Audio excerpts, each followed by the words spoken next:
guna mengasah kemampuan, sekaligus mengukur hasil latihan. Selama ini atlet catur Sumsel menggelar latih tanding dengan tim catur Putri Lampung. Para atlet catur Sumsel, Alivia Noviansari MNW, Nyimas Sonia Nafa MNW, Nyimas Siapta Prima MNW, dan Alicia Fitri Wahida. Latih tanding kali ini cukup memiliki kesan, karena dilaksanakan di dalam layaknya pesawat berlokasi di restoran Rumah Kayu JL Arif Rahman Hakim, Bandar Lampung, 25-27 Agustus 2021. Ya, kita mainnya di restoran serasa di dalam kabin pesawat.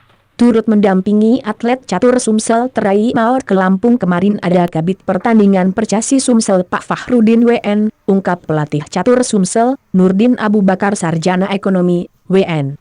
PN kepada sripoku.com, Minggu, 29 Agustus 2021.